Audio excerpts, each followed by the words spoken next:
Mud Hens had an extended break over All-Star weekend. Now they've got tonight off, and then they're right back at it, and they're in the midst of a 9-game homestand as Matt Melzak joins us. And Matt, a rough start to the beginning of this 9-game homestand. Yeah, probably one you'd almost like to just say, okay, well, we're at the off day now. Man, let's just start talking about Louisville. Let's forget about what happened over the weekend and just move on to Louisville. Probably should have won Friday, didn't happen, and then all of a sudden it led into a couple of tough games on Saturday and Sunday. Saturday's game got away late. Sunday's got away early and often. So it happens, and sometimes when you feel like you probably should have won a game on Friday, it can lead into the next couple games, and maybe the off day in the middle of this 9-game homestand's coming at a good time.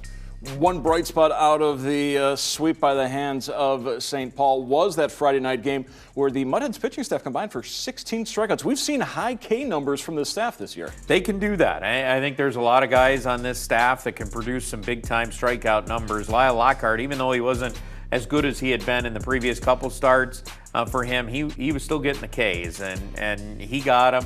Then he went to the bullpen, and especially Brendan Hanafy, when he strikes out 5 of the 6 batters that he faced, looked unbelievable for 2 innings. Really gave the Hens an opportunity to climb back in that game, where they had that opportunity in the 8th inning with the bases loaded. Couldn't come up with that big hit to give them the lead if they had, or at least tied the game. It just didn't come through for them, and they end up losing. But, it was the pitching staff that, kind of surrendered the runs early. But, boy, they gave him an opportunity late to come back in that game.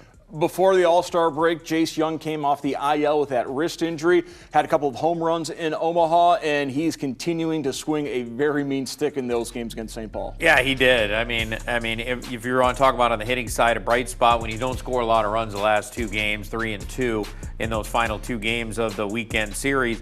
But you look at, what he was able to do in all 3 games. He had multiple hits.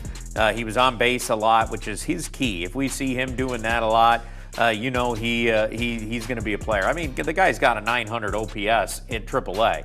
Eventually, he's going to get a look in Detroit, whether it's at the tail end of this year, depending on where the Tigers are at their record, or if it's coming out of spring training. He's going to be there eventually, and I think the Tigers just want to continue to see him work at third base, but that bat certainly looks more and more every day like it's ready for the big leagues. And, of course, the Hens home all week long. 7 o'clock starts until Sunday. We have 2 o'clock start on Sunday as the future Cincinnati Reds, Louisville Bats, come in. That's right. Looking forward to it. Margaritaville weekend this weekend, Mark, so I know we'll see you out there for all of those games. Going to be fun. Hopefully nobody blows out a pop top or slips on a flip-flop, and we'll all have cheeseburgers in paradise. Matt Melzak, thank you so much. Thanks, Mark.